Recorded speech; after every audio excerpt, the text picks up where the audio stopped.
Hello बच्चों, विके science Gurukul में आपका स्वागत है।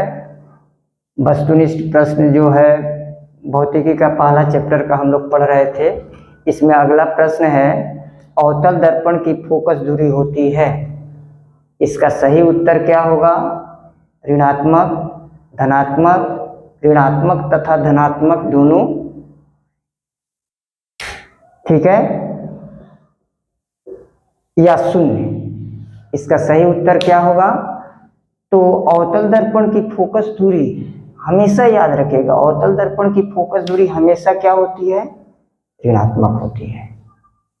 ठीक है, क्योंकि अवतल दर्पण में जो फोकस का निर्माण होता है, जो फोकस होता है, मुख्य फोकस, वह दर्पण के ठीक सामने होता है।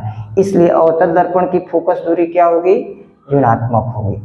अगला प्रश्न है, किसी अवतल दर्पण की फोकस दूरी और उसकी वक्रता त्रिज्या r है तो निम्नांकित में कौन संबंध सही है?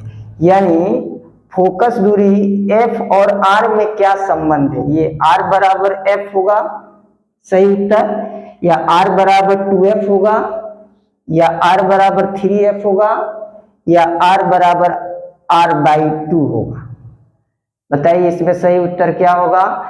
f और r में संबंध बताना है कि इसमें कौन सा सही उत्तर होगा।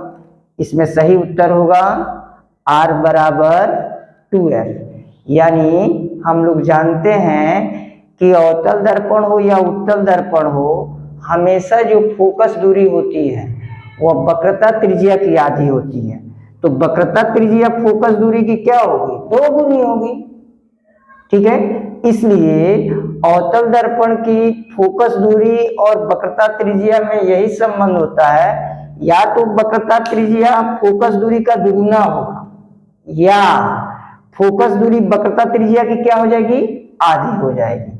यानी f बराबर r/2 होगा, या r बराबर क्या हो जाएगा? 2f होगा। तो प्रश्न जो है, इसी प्रश्न को 2 तरीके से दिया जाता है। या तो ये पूछा जा सकता है कि अवतल दर्पण की फोकस दूरी और उसकी वक्रता त्रिज्या में क्या संबंध होता है, उसमें दे देगा r बराबर f, दूसरा नंबर में दे देगा r बराबर 2f, r बराबर 3f, तीसरा में दे देगा r बराबर 2f, और चौथा में दे देगा r बराबर 2। ठीक है, तो याद रखिएगा, हमेशा जो होता है वह अवतल दर्पण में वह वक्रता त्रिज्या वह फोकस दूरी की क्या होती है? 2 गुनी होती है। ठीक है, या फोकस दूरी जो होगी वह वक्रता त्रिज्या की क्या होगी? आधी हो जाएगी। ठीक है, अगला प्रश्न है, दर्पण सूत्र है। दर्पण सूत्र इसमें कौन सा होगा? 1/v माइनस 1/u बराबर 1/f, या 1/f प्लस 1/u बराबर 1/f, या 1/f प्लस 1/v बराबर 1/u, या अगला 1/v प्लस 1/u बराबर 1/f। इसका सही उत्तर क्या होगा? इसका सही उत्तर होगा, दर्पण सूत्र होता है 1/v प्लस 1/u बराबर 1/f।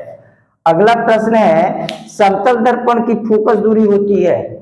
समतल दर्पण किसी भी वस्तु का काल्पनिक प्रतिबिंब बनाता है और सीधा बनाता है, और इसकी फोकस दूरी क्या होती है जी?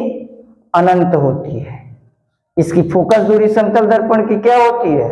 अनंत होती है।